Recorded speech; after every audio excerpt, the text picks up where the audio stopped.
it's not what you would call an uplifting show.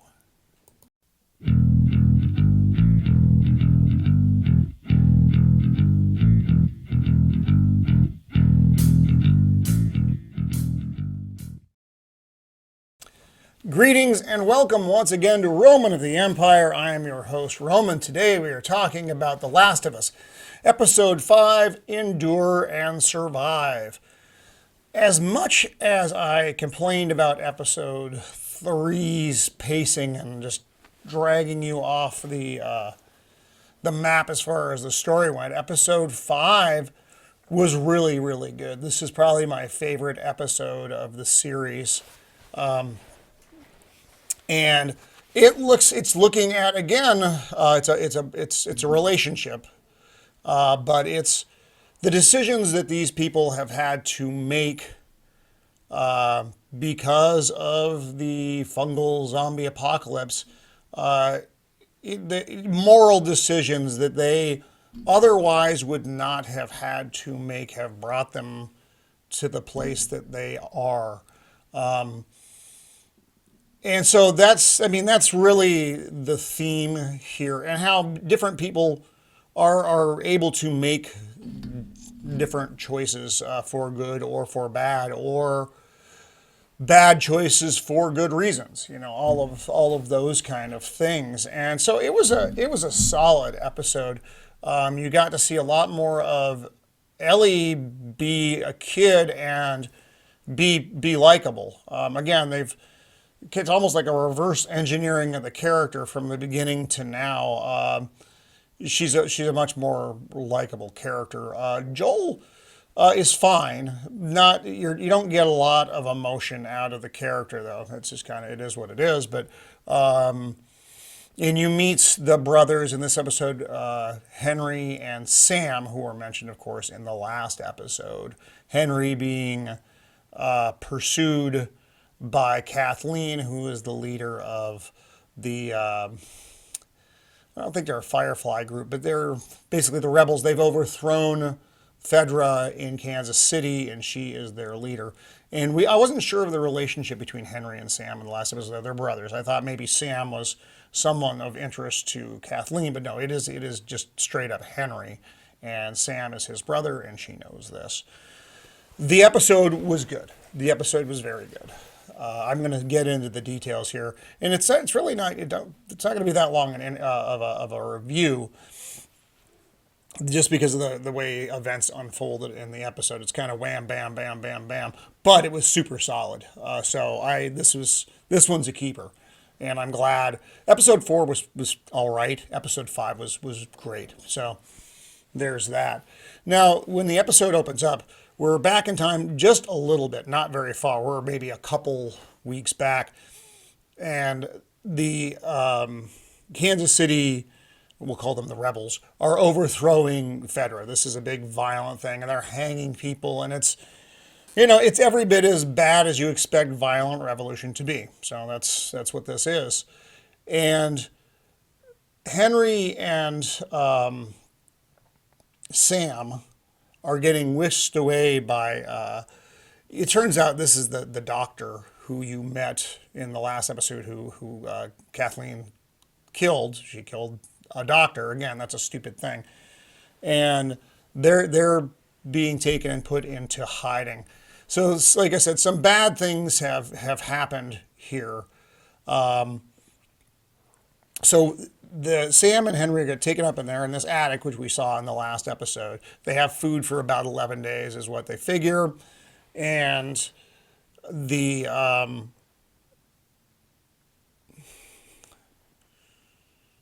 so 11 days. The room is very barren, and Henry gives Sam some crayons to brighten the room up. And so they're coloring on the walls and just kind of doing kid stuff. Now, Kathleen really wants to find Henry. And but Perry, who is her, like I said, kind of her lieutenant, is like, is this really our priority right now? Basically he feels that she's being driven by rage because she's being driven by rage. And Kathleen's like, is Henry's not our seventh priority? Is that what he is to you? And she's not likable at all. Now they go into a room where they've got all these prisoners. Well, let's say prisoners. So these were informants for Fedra, and Kathleen goes into this kind of tirade. It's not. She's an incredibly unlikable character, and she's like, "So, how did it feel when you were turning us in for medicine or alcohol or apples? How does it feel now?" She is incredibly unlikable. So she's trying to get information out. Where's Henry? Where's Henry? We don't quite know why she wants to find Henry so bad, but we know that she does. And so one of them blurts out a name that I just don't remember. It was the name of the doctor, though. And so they know who that is. And she's like, oh, okay, fine. And because she said, well, maybe we'll let you live, basically throwing out a carrot. And then she tells Perry, kill them all, burn the bodies. Again, not very likable. Now, while Sam and Henry are in their hideout, they can see across the street is the laundromat. So where Joel crashed his car in and had the ambush and all that. Henry witnesses this, and he sees where they go. So this is how Henry and Sam end up over Ellie and Joel with guns in the middle of the night. They followed them there, and they're sneaky, and they're quiet. So the glass that Joel had on the ground didn't do a lot of good. But you do see some good bonding between the brothers while they were in that attic. You understand Sam is deaf, so they communicate via sign. And Sam has one of those little. You used to draw on them when you were a kid, and then you rip the page up and the writing would go away. I think everybody of a certain age had one of those. So Sam uses that as well to communicate, and he does the superhero thing. And Sam is obviously very afraid, but his brother is comforting him, trying to, we're going to get out of this kind of stuff. And then they end up with Joel and Ellie. And they come to an arrangement. Sam doesn't want to hurt them, but it's in this environment, when you come across a stranger, you don't know what their reaction is going to be. So he's holding a gun to Ellie's head, and he's like, I'm going to put this down, basically. Can we trust each other? I don't want to hurt anybody. But, like I said, meetings of strangers don't just go, hey, hi, I'm Henry, I'm Joel. It's tense because you don't know what's going to happen. So the other guy probably has a gun. They calm the situation down, they share some food, and Joel's like, all right, now beat it. And Henry offers up, he's like, I bet you came up here so you could get an overview of the city so you can get out of here, which is kind of a big leap to make, but all right. And then they discuss it, and and Henry's like, I have a plan. And he turns to Sam, and Sam writes tunnels on his little board. I don't know why Henry couldn't have just said it, but whatever. So there's underground tunnels under the city, and that's their means to get out without attracting the attention of the rebels. Now, there's a problem with this plan. Fedra pushed all of the fungal zombies, or at least most of them, into the underground, which is why, remember, when we're in Kansas City, we didn't see any, which was a little bit weird. They're all in the underground. So while they're...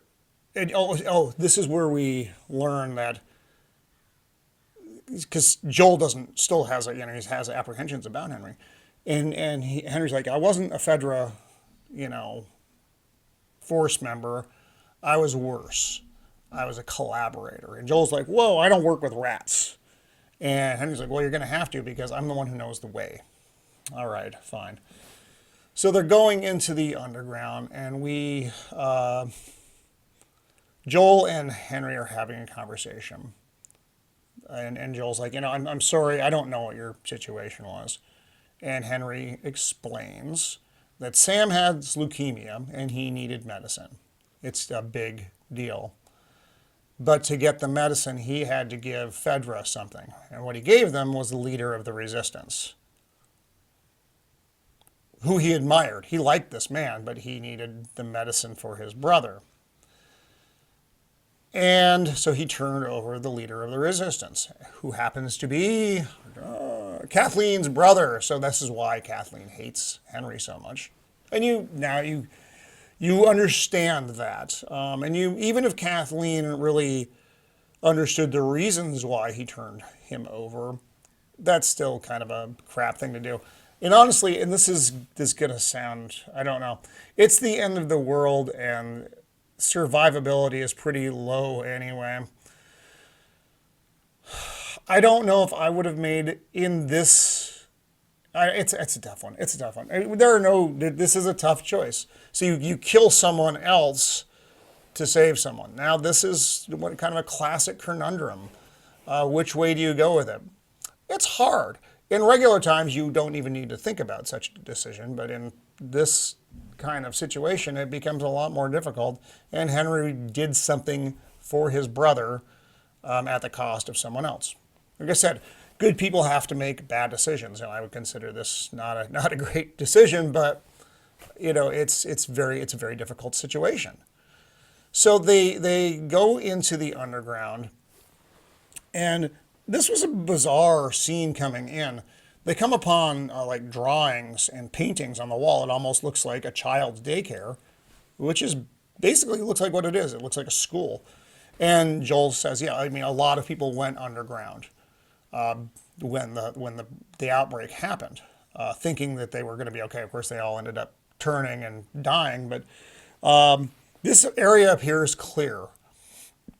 So they're taking a quick break in here. Ellie and Sam do some bonding over a comic book, and it's Savage Starlight or something. And this is Endure and Survive is his motto.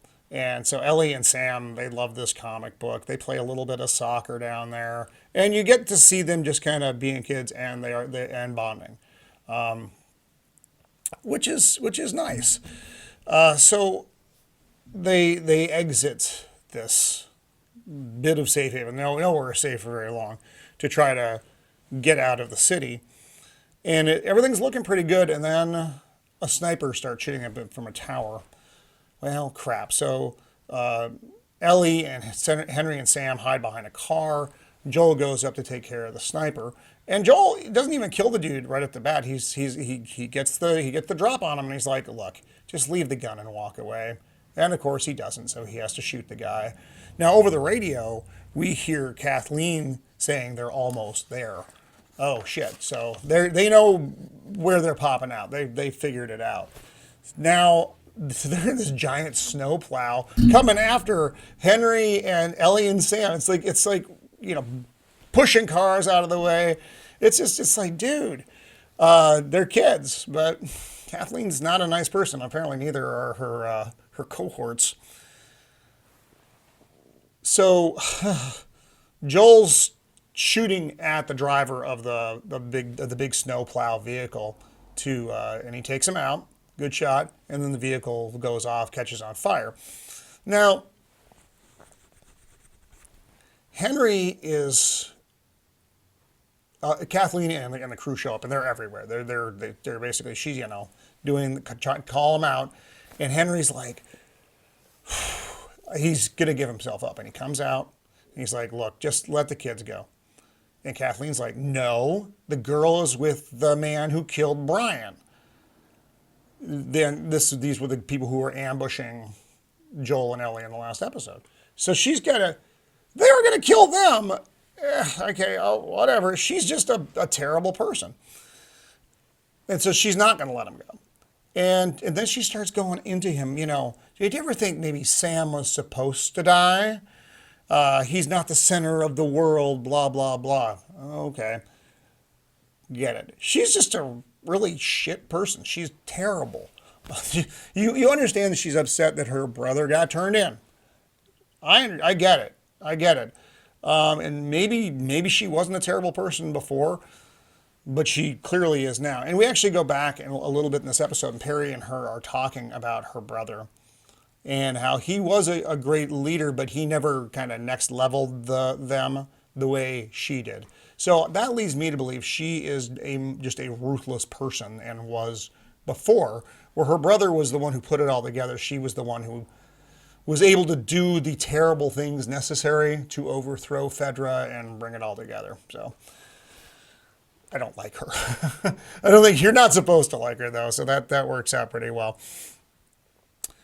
So this is all, collapsing, and she's going to kill Henry. Then the big snowplow truck. Remember in the last episode how the ground was heaving? Well, what's under the ground? The vehicle collapses into a hole, and all kinds of the infected pour out of this hole. And then we see something new. I think it's called a bloater. It's a big, massive version of the infected. How this thing came to be, don't know. But it's like a boss level kind of critter. And it's just tearing into everybody, like, right through them, like they're not even there. She rips Perry's head off. Everything is going crazy. Ellie and Sam are in the back of a car trying to hide. One of the things gets in, and Ellie takes care of it because Ellie's capable. But that was they move very creepy. I love the way the zombie infected, because it's so unnatural. It's unnerving, and that's cool. So then Sam and Henry end up under a car, and they're kicking at a couple of the zombie things. And Joel takes care of this, and they're all finally getting out. Looks like everything's clear, right? And then Kathleen, because there's like the big mob where the rebels and the zombies are interacting in a not friendly way. So Joel and everybody get away from them. They're on their way out. Then, of course, Kathleen shows up because that's what she does. And she's still just so intent on taking Henry out. She's ignoring everything else that's going on. And one of the zombie critters hops on her, and that takes care of that. All right. Everything's great. Everything's good. The crew make their way to a motel where they're holed up for the night. Joel and Sam are in a room, or Joel and Henry are in a room, and Sam and Ellie are in a room. And Joel's like, lights out, got to get an early start kind of thing. And of course they're kids, so they wake back up and they're reading through the comic, and they're having a conversation via the board. And Sam's like, "Are you ever scared?" And Ellie's like, "I'm always scared." And first she has some throwaway line like, "I'm scared of scorpions," like being a goof. Then she actually opens up. She's like, "I'm scared of ending up alone." Okay. And then we get a sad turn here. Sam writes, if there's a monster in you, are you still you? And she's like, "Oh, let me see." He got either bit or clawed on his ankle. And Ellie's like, my blood is medicine. My blood, because she shows him where she's been bitten. She's, of course, has her magic immunity. And so she cuts her hand and puts it on the wound, hoping that will, somehow take care of this. And he's asked, will you stay up with me? Of course she falls asleep. But when she wakes up in the morning, she sees him sitting on the side of the bed, and she's like, "Sam?" And of course he's turned. They burst into the room, Zombie Sam is trying to get her. Henry doesn't really even think a whole lot. He gets up and pulls out a gun, and he shoots Sam. He kills Sam. And now he's just completely distraught and dismayed, and he turns the gun on himself. And it's just a sad, sad scene. All the sacrifice, everything that had happened ended up, really in the end was for nothing. And that is a tragedy. That is a sad, sad ending. And we end with Joel and Ellie burying them properly. And Ellie leaves the little board on top of the grave, on top of Sam's grave, and says, "I'm sorry." And she just kind of walks away coldly, basically lets go, and Joel sees her walking away. and he knows that there's now been a change in Ellie, something deep, and it was a very emotional episode. You have the siblings, and you have the friendship bond of the kids. And then like I said, Kathleen. You understand her. You don't like her, but you understand her. The show has done a good job of giving. It took him, the first episode with Kathleen, we didn't know what her motivations were, but once you understood them, it's like, okay, got it. Like as I said though, she's still, I think, a very unlikable person probably before all of this. The bloater was cool. It was nice to finally see zombies again because we hadn't seen them in a little bit. So yeah, this was an absolutely solid episode. I guess Perry and the others, why they defer to her, I don't know. I don't know how she ended up in this position. Being the sister of the guy in charge doesn't necessarily put you in charge. Maybe she was involved a lot in the planning or something. I don't know. I think it's unlikely that she probably would have ended up in this position. People are very ruthless. I don't know. I'm glad I don't live in the zombie world. I mean, the real world isn't fantastic, but the zombie world tends to be worse. Well, it gives you a lot to think about. So I like, as I said, it was a good episode, and we'll kind of leave it there. And I'm looking forward to the next one. I wasn't sure after the last episode, how much I would look forward to episodes again, but I enjoyed this one a lot, and I'm looking forward to episode 6. And we've only got a couple more left. I think there's only 9 episodes in the season. So there we have it. Until next time, this has been Roman of the Empire signing off. Please like and subscribe if you have not. Be kind.